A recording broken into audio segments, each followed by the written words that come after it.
Well, our lead story tonight, let's begin with the latest in Afghanistan. Well, interestingly, Taliban leaders have begun talks with Afghan leaders. So that's completely unprecedented that you've seen Taliban leaders now meeting with earlier leaders of Afghanistan, like the ex-president Hamid Karzai. Today, he and Dr. Abdullah have stayed in Afghanistan. Meanwhile, there was a march for the Afghanistan flag by people in Afghan cities, and we can see there the Taliban actually opens fire on these protesters. All this new Taliban makeover hugely exaggerated.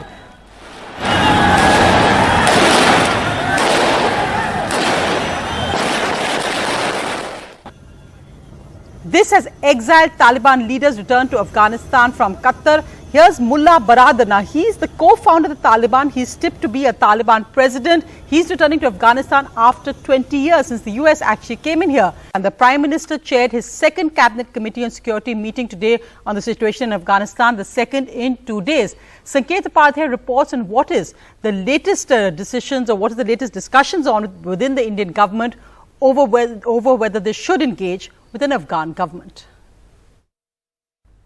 So should India engage with the Taliban or not? Well, as of this moment, it seems that the sense in the establishment is that we are playing a wait and watch game, because the dilemma is whether we should engage and recognize with the Taliban or not.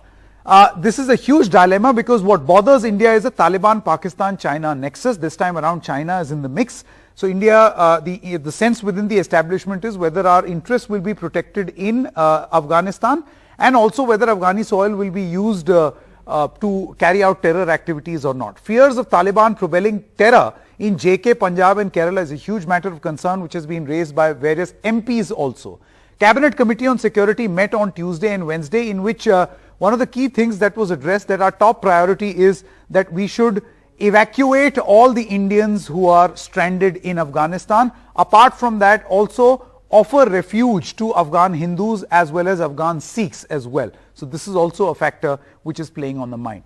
Sources also say that the government wants to avoid an immediate hawkish position on Taliban, because they feel that that may not work, because we have to make sure that our interests are protected in Afghanistan, and that is also a major cause of concern. We've also learned from sources that major key strategic commentators who somewhat toe the government's line have also been told not to comment on the government's possible engagement or no engagement with the Taliban.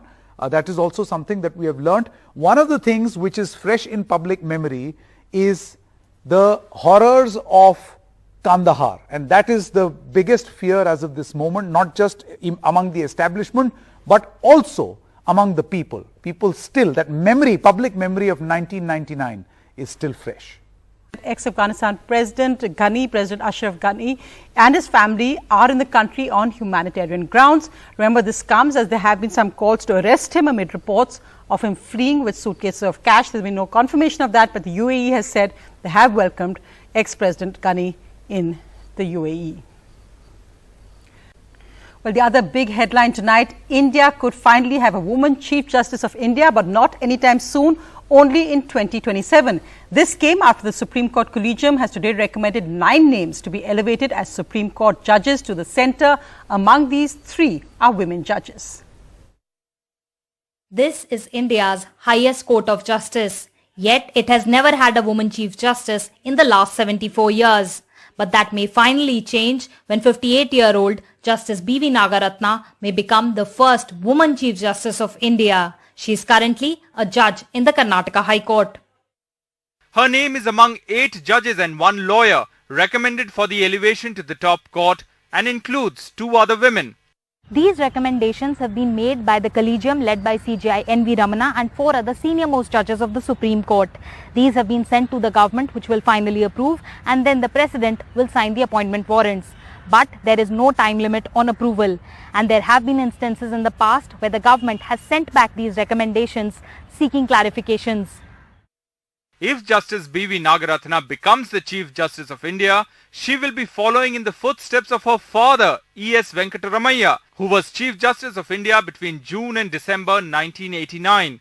While hearing a divorce petition in December last year, she said, "India's patriarchal society doesn't know how to treat empowered women, parents don't teach their sons how to treat an empowered woman. Earlier this year, while hearing a case on midday meals, Justice Nagarathna said, "Nobody can study on a hungry stomach," and rejected a state government proposal to withdraw midday meals in schools which were in COVID hotspots. However, she is likely to have only a month-long tenure in 2027, as there is a long line of succession before her, which is decided on the basis of seniority. Presently, Justice Indira Banerjee is the only woman judge in the top court, and there have only been 8 women judges appointed in the Supreme Court in the last 74 years. Justice Hema Kohli became the first woman to hold the post of Chief Justice of Telangana High Court in January this year, and Justice Bela Trivedi is presently a judge in the Gujarat High Court. Other names recommended by the Collegium are Senior Advocate and former Additional Solicitor General in the NDA government P.S. Narasimha. If selected, he will be the only direct appointee from the bar to the Supreme Court. Justice Abhay Srinivas Oka, Justice Vikram Nath, Justice J.K. Maheshwari, Justice C.T. Ravikumar and Justice M.M. Sundaresh. The Supreme Court is currently functioning with 9 vacancies, which will rise to 10 today with the retirement of Justice Naveen Sinha. There have been demands for a woman Chief Justice of India. Former CJI S.A. Bobde had said that the time has come for India to have its first woman Chief Justice. Current CJI N.V. Ramana has also said that it is time for a woman to head the judiciary. In New Delhi, this is Sukirti Dwivedi for NDTV. And staying with its focus on women, the Supreme Court's landmark order today allowing women to give exams to enter the National Defence Academy. And they also said that the women needs to be that there's a change, that the mindset problem is a real issue, and why if the government doesn't do it, they will order it. They've said that now women candidates can actually give exams for admission into India's NDA. Well, another major judgment by the Madras High Court, where it's hearing a plea seeking a CBI probe into an alleged Ponzi scam. The Madras High Court said there must be more autonomy and independence of the central agency. The court said the CBI should only be accountable to Parliament. In their judgment, the 2 judges said the CBI should have an autonomy as that of the Comptroller and Auditor General of India, who is only accountable to Parliament. This happened after the centre opposed the transfer of the case to CBI, citing the agency does not have required manpower and resources. Well, another big headline, Congress MP Shashi Tharoor has been discharged of all charges against him as a Delhi judge refused to frame charges on a Delhi police charge sheet which charged him with abetment to suicide in the death of his wife Sunanda Pushkar 7 years ago. Reacting, Shashi Tharoor issued only a statement saying that I'm grateful, Your Honour, and saying that he had spent years of torture and faced vilification and a media trial. One of India's most sensational cases. The mysterious death of 51-year-old Sunanda Pushkar, found dead in her hotel suite at the Leela Hotel in Delhi, while her husband, the articulate MP, author and ex-UN official Shashi Tharoor, was attending an All India Congress session in New Delhi, along with the then Prime Minister Manmohan Singh, the Gandhis and the entire Congress leadership. Today, 7.5 years later, Judge Geetanjali Goyal refused to accept a Delhi police charge sheet which said Shashi Tharoor should be investigated for abetment to suicide and cruelty in her death. A relieved Shashi Tharoor's first response came with him saying, "Most grateful, Your Honour, it's been 7.5 years of absolute torture. I really appreciate it." He then released a statement, underlined that in our justice system, the process is all too often the punishment. Describing the charges levied against him by the Delhi police as preposterous, Tharoor said, "This brings a significant conclusion to the long nightmare." Tharoor also added that he had weathered dozens of unfounded accusations and media vilification patiently with the faith in Indian judiciary, which totally stands vindicated today.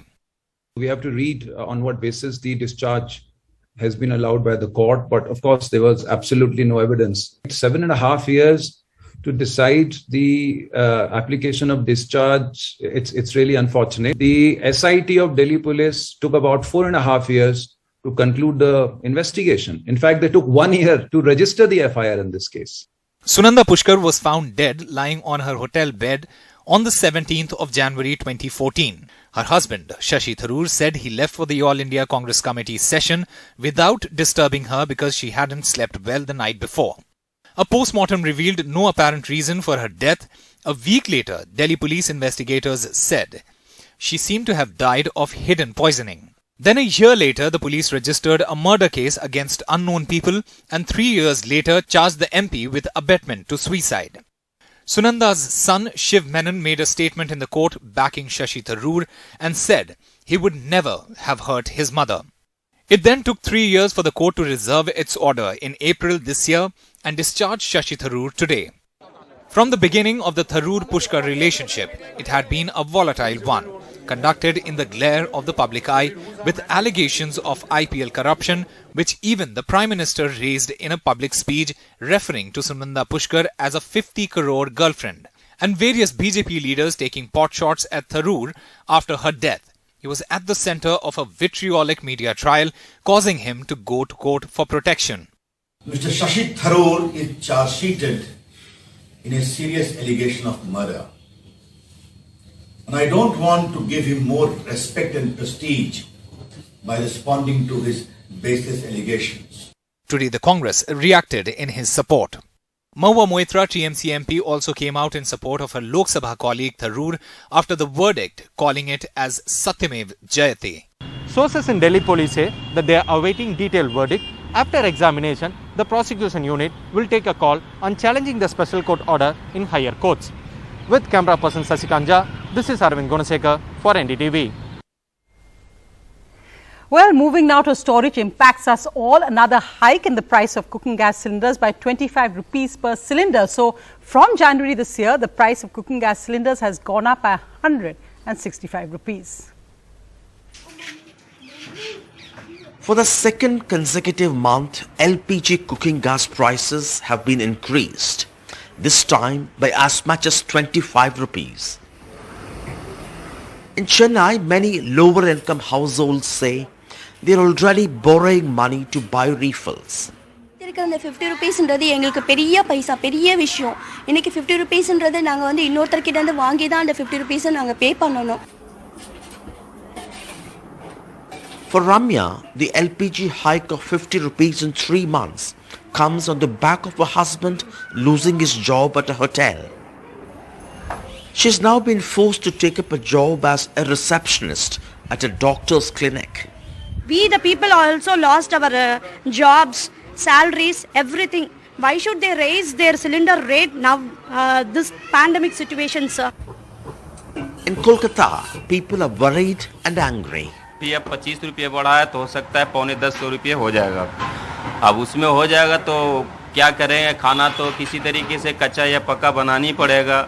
Since January, LPG prices are up 23%. With today's hike, now prices across metro cities are Delhi 859.5, Kolkata 886, Mumbai 859.5, Chennai 875.5. In Delhi, the Congress held a protest press conference with cow dung on the table. ये सर्वविदित है कि सरकार ने fuel tax से ईंधन पे कर से 4,53,000 करोड़ रुपए कमाए हैं. तो हमारी सरकार से मांग है और पुरजोर मांग है कि आर्थिक संकट के इस दौर में जो गैस के दामों पर आपने आग लगा दी है, उनको राहत लाइए, दामों को कम करिए. After increasing prices of petrol and diesel, now cooking gas hike will put a further burden on people who are already under stress because of pandemic and job cuts. Bureau Report, NDTV. Well, moving now to some good news on COVID data. India's COVID cases the lowest since mid-March. The 7-day moving average, as you can see here, we were 38,000 cases daily 1 month ago. We're now down to 35,621. That's the daily average of cases today. The R factor is also holding steady below 1 at 0.96. The R factor is the rate at which the infection spreads. And also tests are increasing, so that's all good news. Meanwhile, on vaccinations, over 53 lakh doses today. That's down from 88 lakhs a day before, a record. But still, vaccination increasing and cases down, so that's good news. And as we end tonight, well, the government has released snippets of that interaction the Prime Minister had with the Olympic contingent. And while he joked with medal winners, what was also heartening was his interactions with those who hadn't won medals. ये मैं auction कर देता हूँ, चलेगा? मैं इसका auction करता हूँ। ठीक है सर। अच्छा नीरज, ये बताइए, सचमुच में बड़ा मेरे लिए सरप्राइज था कि जब तुमने सेकंड बार अपना किया तो तुमने विक्ट्री के मूड में आ गए और एकदम विक्ट्री तुम सेलिब्रेट करने लग गए। इसके पीछे बहुत बड़ा कॉन्फिडेंस है, पूरी जानकारी लगती है, तब संभव होता है। और खिलाड़ियों के संबंध में भी जानकारी होगी क्या हो रहा है, तो कैसे संभव हुआ? इतने साल से हम ट्रेनिंग कर रहे हैं उसी चीज़ के लिए, तो वो एफर्ट बता देता है कि हाँ ये बेस्ट थ्रो है। और सबसे बड़ी बात है जो कॉन्फिडेंस है वो ट्रेनिंग से आता है सर। ट्रेनिंग इतने अच्छे से हुई थी इतने साल, तो इसलिए कॉन्फिडेंस था। और विनेश, ये तो मेरे ही परिवार की है। क्या बेटा, बहुत तुम गुस्सा आ गया तुम्हें, अपने आप पर गुस्सा क्यों करती हो? हैं? सर इतनी देखिए तुमने बहुत अच्छा खेला है और तुम्हारे परिवार ने, पूरे परिवार ने बहुत कुछ अच्छा दिया है। विनेश निराश नहीं हो सकती, ये बात नहीं चलेगी। मैंने सुना तुम आने के बाद भी किसी को मिलती नहीं थी, ये क्या तरीका है? सर इतनी मेहनत के बाद जब मेडल नहीं आता तो दुख होता है काफी। नहीं, ऐसा नहीं होता है। तो अरे खिलाड़ी की जिंदगी में हारना है तो बाएं हाथ का खेल होता है। सर वो हारने से कभी चिंता नहीं करता है। हार एक्सेप्ट करने में थोड़ा सा टाइम लगता है सर मेरे को।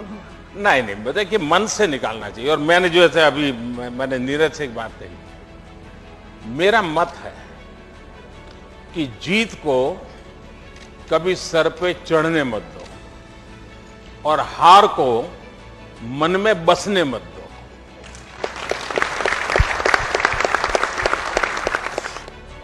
भाई पहले मुझे इसको आइसक्रीम खिलाना है, मैंने प्रॉमिस किया था उसको।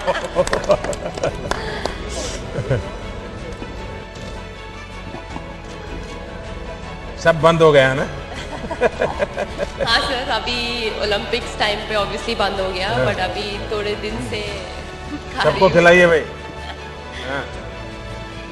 ये भी फिर डबल मेडल लेके आएंगे।